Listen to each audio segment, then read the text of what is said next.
Well, I just got done watching Smackdown and NXT from last week. I'm aware I'm a complete week behind schedule, but at least you're getting the videos, so all is good.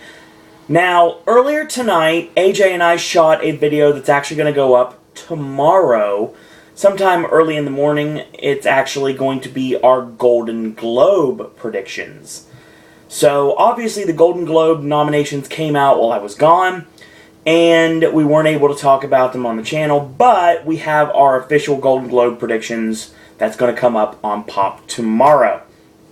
And of course, you can check out our worst of 2013. That video is up now. Actually, it's doing quite well for itself.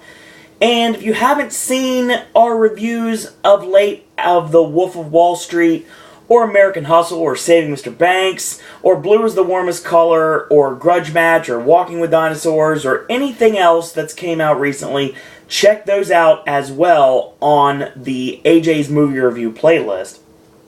Now, on top of that, if you didn't see my Raw recap, which is actually the Raw recap for the show that is after the one that I'm about to talk about, that's up on the channel as well.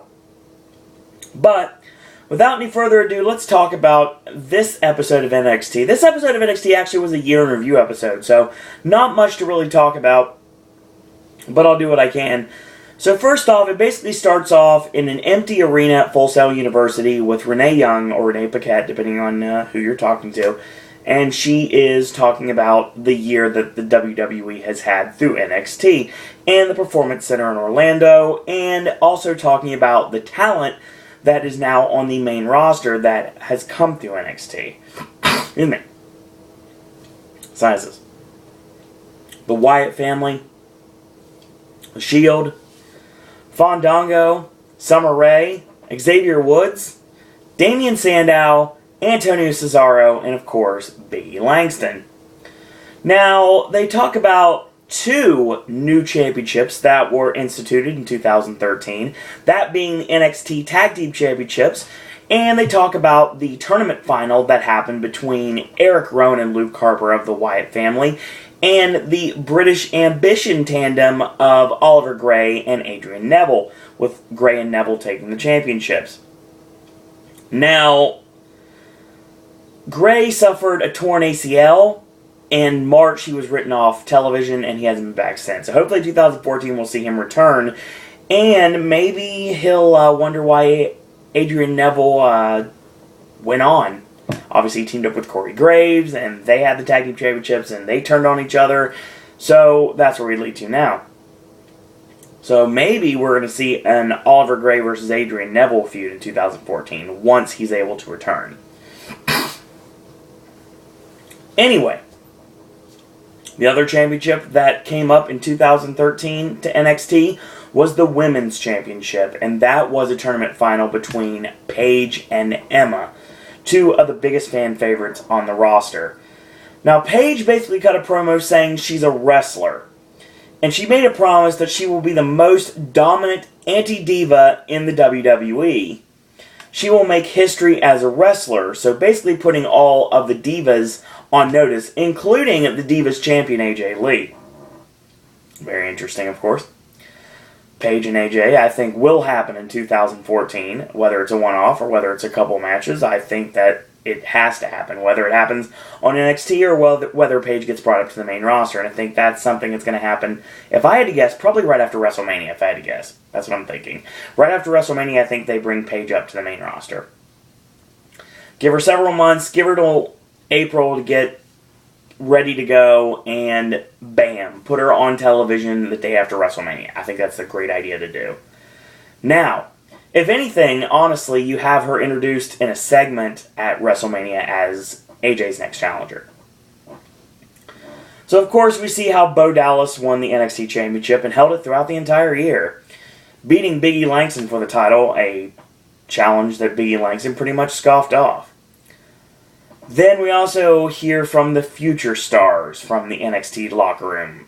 Guys like the Artiste, Aiden English, Mojo Rawley, who I'm still not sold on, the quirky Bailey, the Prince Pretty himself, Tyler Breeze, Alexander Rusev with Lana, Sasha Banks of the Beautiful Fierce Females, the aforementioned Corey Graves, and of course, stopping with Sami Zayn.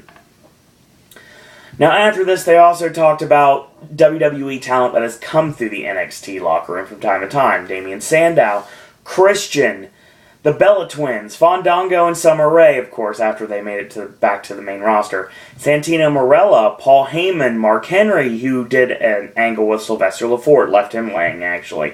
Dolph Ziggler had a really awesome match against Alexander Rusev, actually. John Cena, who ended up facing off against Damian Sandow. The Big Show, who had an altercation with JBL. Sheamus, who faced off against Luke Harper. Randy Orton, Chris Jericho, AJ Lee, the Nature Boy Ric Flair, and the Heartbreak Kid Shawn Michaels. Not mentioning Triple H and Stephanie. Interesting. Now, the next thing they mentioned was the NXT Match of the Year. And without any question, without any real major competition, since it is award season, obviously, this is a perfect thing to talk about, and that is the NXT Match of the Year. One of the best matches I've seen, and personally got to call on my August 25th NXT and Smackdown recap video, which, oh my god, it was so fun. Antonio Cesaro and Sami Zayn, 2 out of 3 falls. Like, the first fall ends in 30 seconds, and they go back and forth the second fall, and there's so many awesome reversal sequence. And I love the finish of the match. It's such a great ending to the match, too. And you go back and check that out if you have not seen it yet. It's a disservice to yourself if you haven't watched it. So, Sami Zayn is talking, and he says he wants Bo Dallas. He's on a collision course with Bo Dallas, and that's what we're leading towards in 2014. Sami Zayn winning the NXT Championship from Bo Dallas. That's the end game here, obviously. But he's got to get past Leo Kruger first. So he wants to open up 2014 with a bang. So next week, as in the NXT episode that was posted actually today, you will see Sami Zayn against Leo Kruger, 2 out of 3 falls.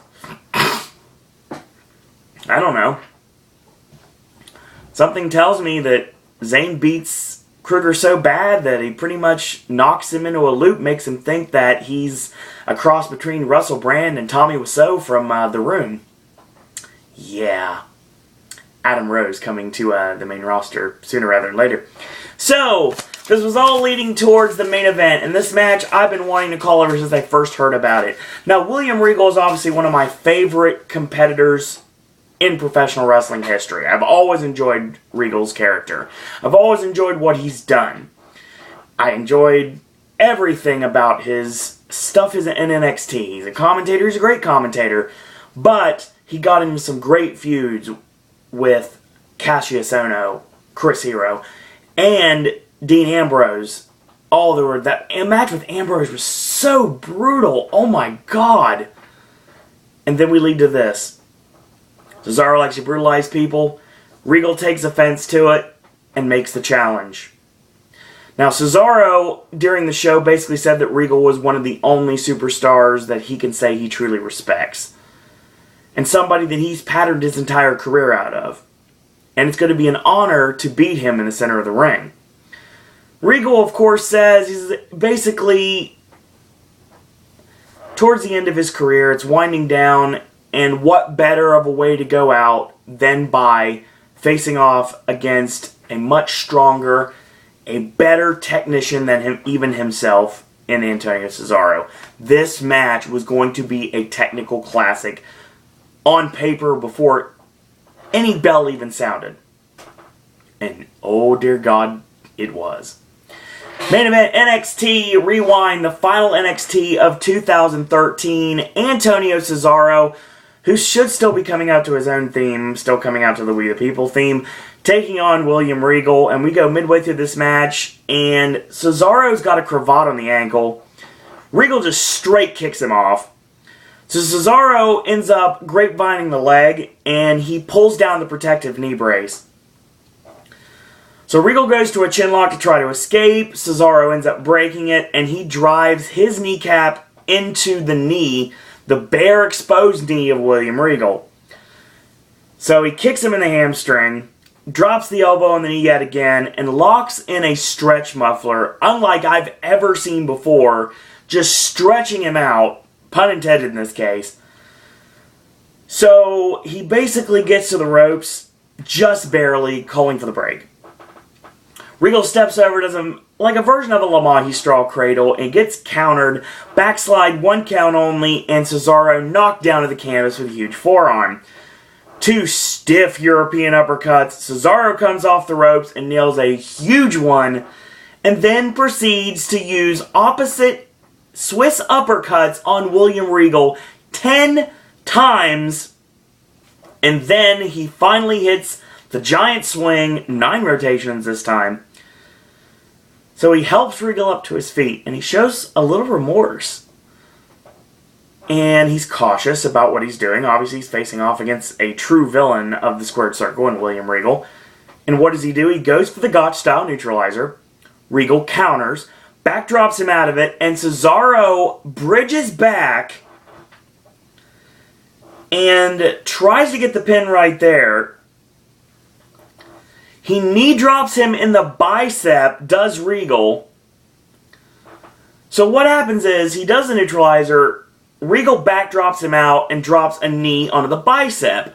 Now, I'm not a doctor, but when it comes down to it, he pretty much made the arm useless. So he charges in with the Swiss uppercut, and he gets kicked in the bicep yet again, and that, of course, just drops Cesaro. So Regal drops the weight on the arm on 2 separate occasions, and then the European uppercut, and hits the exploder suplex on Cesaro. He charges in for the knee trembler, but he stops and gets caught with a side headbutt by Cesaro on 2 separate times. He goes for it again, and Cesaro gets stopped dead in his tracks with a kick straight to the face. Regal goes for the butterfly suplex, gets blocked, Cesaro picks him up in the air, and bridges back 1-2, and Regal kicks out. So Cesaro goes to take advantage, and it gets countered into the Regal stretch. Cesaro ends up grabbing the ropes before the hold is on too long. Regal gets nailed with a vicious standing dropkick right to the bridge of the nose, and Cesaro just pops his shoulder back into place like nothing ever happened, and then does a completely just unforgivable double stomp to the back of Regal's head while he's laying prone on the canvas. Cesaro realizes what he's done, picks up Regal very slowly, very gingerly, making sure he's okay, obviously, because you have to look at it in the situation. It's kind of teacher versus student here. Obviously, Regal and Cesaro never trained together, but obviously we know how much Cesaro really respects William Regal, so he doesn't want to kill his trainer, or his mentor in this case. So he picks him up slowly, and then snap back to reality out of nowhere, and Cesaro goes for the neutralizer. He releases it. Regal valiantly tries to get up to his feet, using Cesaro to try to reach his feet. And Cesaro just snaps back, neutralizer, and 1-2-3. In a tremendous contest to end the year of NXT for 2013. And right after the match is over, after the replay of the finish, they're helping Regal to the back, and he's on the top of the ramp. Cesaro is standing behind him, and when Regal turns around, they end up shaking hands as a show of mutual respect. It was a tremendous encounter between 2 mat technicians, and if you are a fan of professional wrestling, not necessarily sports entertainment, if you like hold-for-hold wrestling, check this match out. Without any question, this is one of the best pure wrestling matches I've seen in a long time. So kudos to both William Regal and Antonio Cesaro. Proof positive yet again that William Regal does still have it, still could go, and I wish he could. I wish they'd really give him the opportunity to do just that. NXT did just that as well, to the point that I think that there could have been an argument that Regal should have won the NXT Championship, given the fact that it's the NXT version of the heavyweight title, obviously. And unfortunately, throughout his storied career, Regal's never been a world champion. and that would be the closest thing to it. And it's a shame that a career of such magnitude can end without a world title reign. He's on that list of people that have never held the World Heavyweight Championship in their storied careers. And that's a shame. But WWE, if you watch this matchup, please take notice. Regal can still go. He's a great commentator. He knows his stuff. He knows how to get a match over. But think about it from this perspective. You can still utilize William Regal. And I'm not just talking about when you go over to the UK. I'm talking about on a semi-regular basis until Regal's ready to hang him up for good. So, that was NXT. Now we're going to talk about the December 27th edition of SmackDown. Starts off the show with a tag team match between Jimmy and Jey Uso against Eric Rowan and Luke Harper of the Wyatt family. This match was pretty one-sided. Harper goes for a big boot, knocks one of the Usos off the apron. Again, Michael Cole did not even tell me who Jimmy or Jey were in this match. So, he runs into a choke thrust from the other Uso, obviously, and he nails a version of Whisper in the Wind. 1-2, and Harper kicks out. So, standing savate kick, a roll-up, tagging Eric Rowan. This is unbeknownst, so it's blind tag to Eric Rowan. So he ducks the big boot, he charges in, Rowan nails him with a forearm, walks right into the discus lariat, and of course Rowan's legal man, and he nails the big splash, 1, 2, 3. Bray Wyatt tosses him in, Sister Abigail, Usos left lying in the center of the ring, follow the buzzards. Alright. So John Cena comes out, he says he wants Randy Orton to start off the year with a bang. He gets the Shield instead. Shield attack. Cena gets stomped down. Mark Henry hits the ring. He gets the upper hand momentarily. He gets stopped. And here comes Big E Langston with the horrible remix of his theme that I hate so much. And Big E tosses Reigns over the top. Cena tosses Ambrose over the top. And Mark Henry tosses Seth Rollins over the top. Corporate Kane comes out and makes 3 matches. You're going to see later tonight the Intercontinental Champion Big E Langston against United States Champion Dean Ambrose. You're going to see Mark Henry against Roman Reigns, and John Cena against Seth Rollins. Now, I don't cover main event on this channel, basically because it's really hard to get it, honestly. I don't have Ion, and the only thing I can do is really watch it on YouTube like I do with everything else. So, yeah, maybe someday I might do a main event, depending on if it's important. Well, apparently what happened on main event was a match between Jack Swagger and Goldust, and it ended up leading to this match, which is going to be Cody Rhodes against Antonio Cesaro. If you notice, this is a very NXT-heavy edition of this video. As a matter of fact, a lot of this talent on this video, save a few, have spent some time in NXT, whether they came from NXT or they came through NXT. So, we get Cesaro and Cody Rhodes. We go midway through the match, a boot in the midsection, big forearm, and a whip in by Cesaro, and of course, you know how Cody reverses, tip up, sunset flip, 1, 2, and a kick out. So they trade forearms, and Cody charges, Cesaro low bridges him, sending him over the top rope to the floor. Swagger tries to interfere, Goldust gets up in his face and stops that from happening, obviously. So Cesaro tosses him back in, 1 count only, and Cody, as he kicks out, charges in with a Swiss uppercut, and a high vertical suplex, 1, 2, Cody kicks out.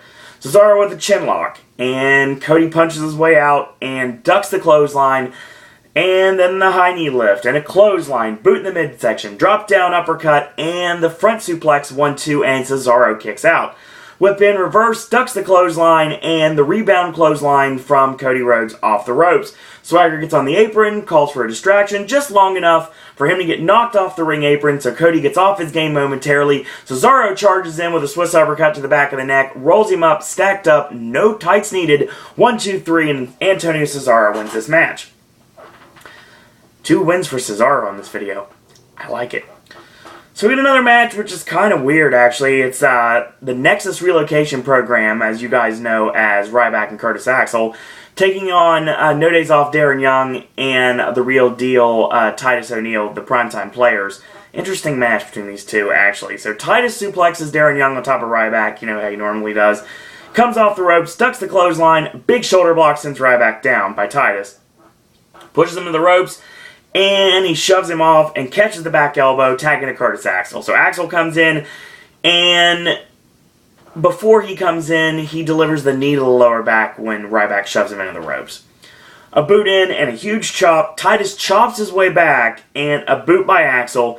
Standing drop kick on Titus, and chokes him with a boot.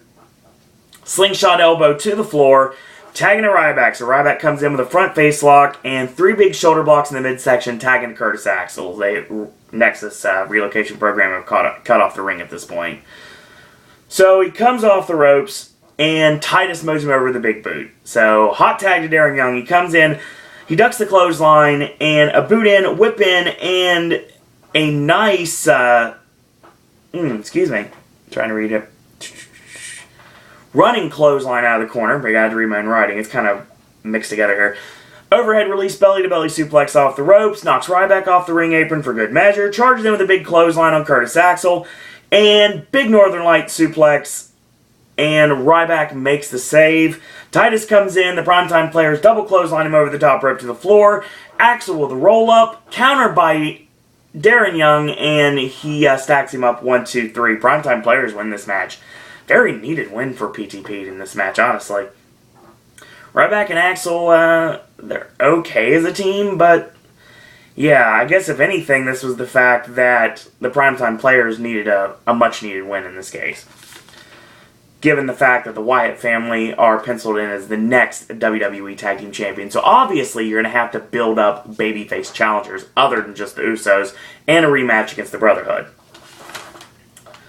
So, during the show, Randy Orton is basically talking, saying that he's going to enter the Royal Rumble and he's going to win it himself, and then he's going to say he's going to go in the Hall of Fame. Dolph Ziggler comes out, takes offense to this, and basically says, you know, I'm going to be the one to finally shut you up.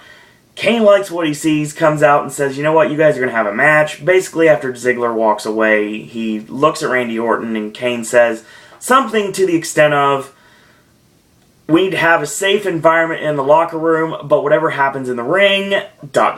He walks out. So, we get this matchup between the WWE World Heavyweight Champion, the Viper Randy Orton, against the show-off Dolph Ziggler.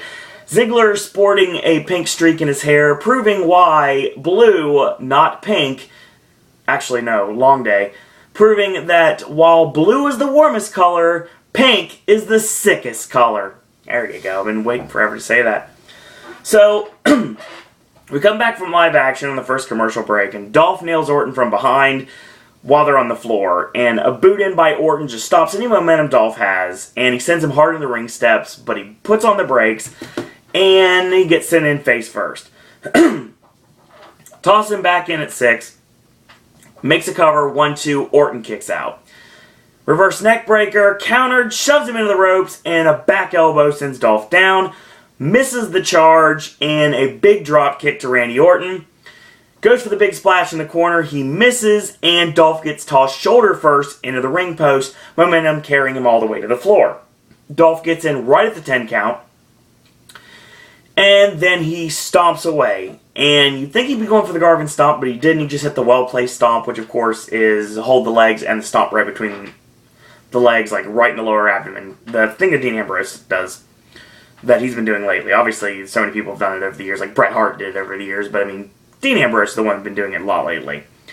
So, leaping knee drop by Orton, 1, 2, Dolph kicks out. So he pulls back on the hair, and then he puts into a chin lock, the tight of grip of the Viper, obviously.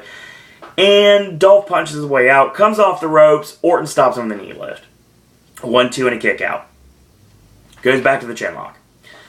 Dolph breaks it with a jawbreaker, and whip in, kick to the chest on Randy Orton, and high cross body, pounds away on the WWE World Heavyweight Champion, big splash in the corner, and then of course he goes to the 10 punch, reverse neck breaker, leaping elbow, 1, 2, Orton kicks out. So he goes for the name dropper. Orton ducks out of it. He grabs the ropes as Orton's going for the Samoa Joe snap power slam.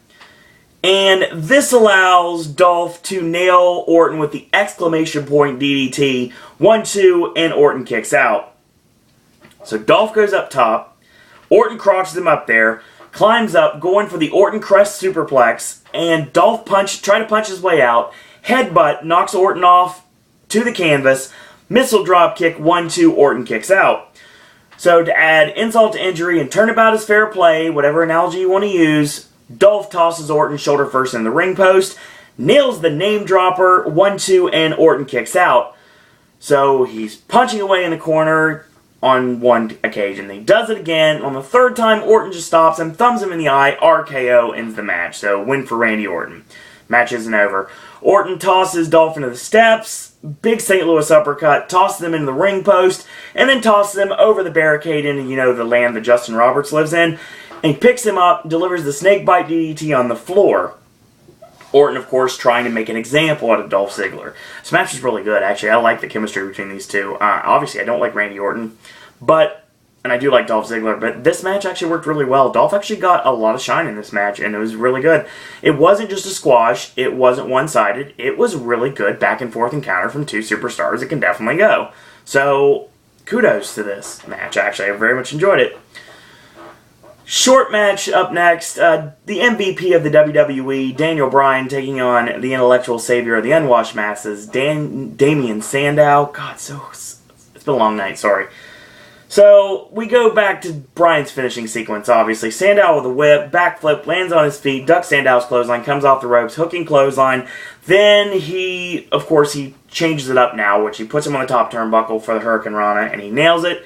And then the stiff kicks, buzzsaw, this time ducked, and Sandow rolls him up 1-2, and of course, when he gets out of the pinfall, Bryan takes his head off with a buzzsaw kick. When Sandow gets up to his feet, Bryan mows him over with a fire-breathing knee, 1-2-3.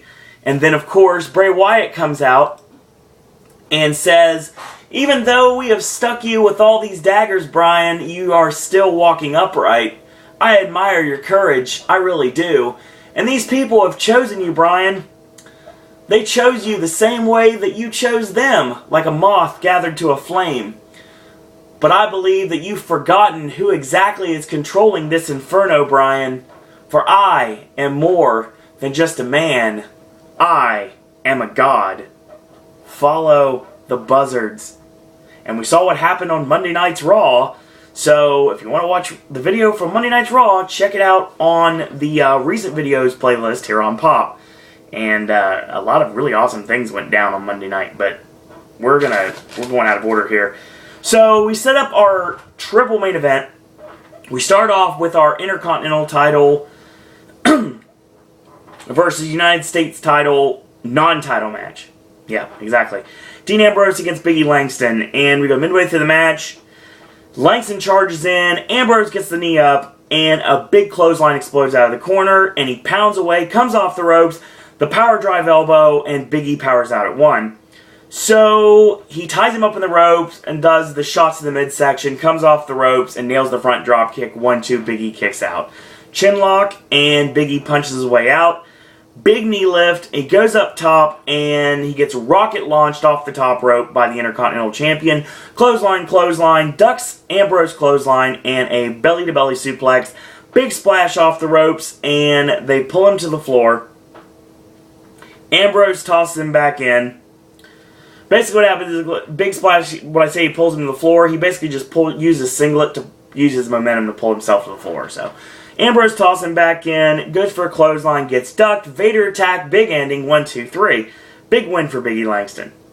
So Langston, Cena, and Henry won. Shield, goose egg. Roman Reigns against Mark Henry. As Roman Reigns gets in the ring, stands toe-to-toe with Biggie Langston. That brings in Mark Henry, and we start our second match. So the leaping clothesline, 1-2, and Mark Henry kicks out. So Reigns pounds away, chin lock into a front face lock, pick up, and tosses him down, does Mark Henry, showing his tremendous strength advantage. So a big shoulder block on 2 separate occasions. And a big clothesline, gets on all fours, the junkyard dog headbutt. Reigns gets up to his feet, big avalanche, and he goes for an over-the-shoulder power slam. Reigns lands on his feet, and a big-time Samoan drop on Mark Henry. Readies the Superman punch, he nails it, gets in the corner, and when Henry gets up to his feet, mows him over with the spear, 1-2-3, and the Shield have now tied it up 1-1. So we get our main event, John Cena and Seth Rollins, and my God, this match was awesome. So we go to our last commercial break of the match, and we'll go from there. So Rollins has a chin lock, like a modified chin lock. Basically, he's got his hands underneath the chin, like pulling up on it. Cena uses his tremendous strength to break the grip, and a big clothesline by Cena. So he ducks the clothesline, and Rollins nails him with a boot in the midsection and a DDT. 1-2, Cena kicks out. So he makes a cover, hooks the leg tighter. 1-2, again, Cena kicks out. So he comes off the ropes and he just straight punches Cena. And Cena gets up again, he comes off the ropes and he straight punches Cena again. So a high velocity whip on Cena. And then when he gets up to his feet, whip in, reverse, and Rollins goes up and over, Ric Flair style, but lands hard on the canvas. Ducks the clothesline of Rollins. 2 big shoulder blocks. He goes for the proto bomb. Rollins floats over, lands on his feet, and catches Cena after he charges in with the flatliner to the middle turnbuckle. 1-2, Cena kicks out. Big forearm. Goes for a reverse neck breaker. Gets countered into the proto bomb. The 5-knuckle shuffle. Goes for the AA. He lands on his feet. Cena charges in, and what happens? Big elbow by Rollins, gets up on the middle turnbuckle, nails the blockbuster. 1-2, John Cena kicks out. So he goes for the charging splash, and he nails it. And he goes for a charging splash again. This time Cena's out of the way. Half Nelson neckbreaker, 1-2, and Seth Rollins kicks out. So Cena goes up top. Rollins hits the ropes. And Cena lands awkwardly on the ropes. He basically got his leg kind of tied up in the ropes, and he falls to the canvas. When he gets up, Rollins plants him with the Shira Nui, which is a standing sliced bread number 2. 1-2, John Cena kicks out. So he comes off the ropes, and Cena counters, steps over, picks up, and he's going for the powerbomb. Rollins is going for a Rana, so he's punching away at the head, and Cena ends up picking him up in a Dave Bautista-esque sit-out powerbomb. 1-2, Seth Rollins again kicks out. So he goes for the AA. Rollins grabs the ropes. Cena releases the grip. Drags him up to his feet. And Cena gets planted with the enziguri to the back of the head. 1-2 and a kick out. So he goes up top. Knee strike off the top. 1-2. Cena again kicks out. Tremendous back and forth match. So he comes off the ropes. He goes for a blackout. Cena picks the leg and goes for the STF, but he makes the ropes. So Ambrose gets in the ring, Big E Langston stops him, they go at it. And basically, pretty much everyone gets involved. While this is going on, Rollins goes for the flying body press, Cena catches him, muscles him up, AA, 1-2-3, and at the end of the night, Cena, Langston, and Henry stand tall to end 2013. What a match between Cena and Rollins, and definitely was a huge feather in the cap for Rollins to stand that tall against someone like Cena. And I'm telling you, Seth Rollins is somebody that most people forget about. Obviously, Ambrose has got the mic work and the ability. Roman Reigns has got the total package. Seth Rollins is the one they don't mention very often, but he's the one that got to go toe-to-toe with John Cena on this SmackDown and the cluster that was the match against CM Punk on the Raw that was after this that I talked about on Monday night. Or Tuesday morning, depending on when you're watching the video. So, that was NXT and Smackdown. So, an abbreviated version of the video was really nice, actually. I didn't really have to talk very much, but I got my point across. So, I've got an Impact to recap from last week. This week, if you watch Impact, and next week, if you watch Impact, you might see a familiar face wearing a Mr. Anderson t-shirt in the very middle of the hard cam at the very top of the bleachers. That's right, I was there for the December 5th tapings with Joe, and we are there watching Impact, so you probably will see us. So yeah, good chance to check that out if you really want to. And Crowley's on the floor as well, so he's easy to spot too. Nice kid, I actually met him for the first time when I went to Impact.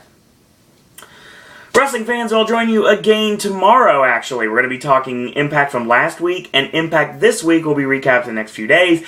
NXT and SmackDown will be recapped in the next few days. And Raw, of course, recapped on Monday night, and Tuesday morning is when the video will go up.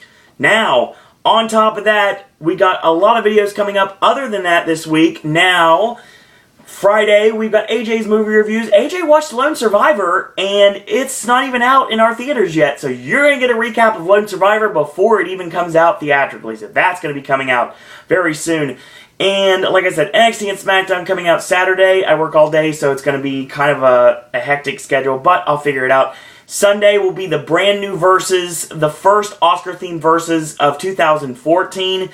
It's going to be a nice musical battle, if you will. So if you're figuring out what that means, it's pretty easy to figure out what the verses is going to be. It's another one I've been wanting to do for a while. So, in the meantime, if you like these videos, tell your friends about them, leave a comment, do subscribe, and help spread the word about Pop. We are almost to 300 subscribers and nearly 22,000 views here on Pop. Unbelievable. Thank you all out there for helping us get to these numbers in such a short amount of time. Just a little bit over a year, folks, and the best is yet to come. If you want to like us on Facebook, it is Sir Owen Disney Pop, one word, and you can like us on our Facebook fan page. If you want to follow me on Twitter, it's at Sir Owen Disney. If you'd like to be my friend on Facebook, you can send me a friend request. It's Owen Disney. And finally, if you want to send your thoughts, comments, queries, and opinions, you can do it email style, sirowendisney@gmail.com. In the meantime, thank you guys and girls up there for watching, and until tomorrow, boys and girls, that's all I gotta say about that.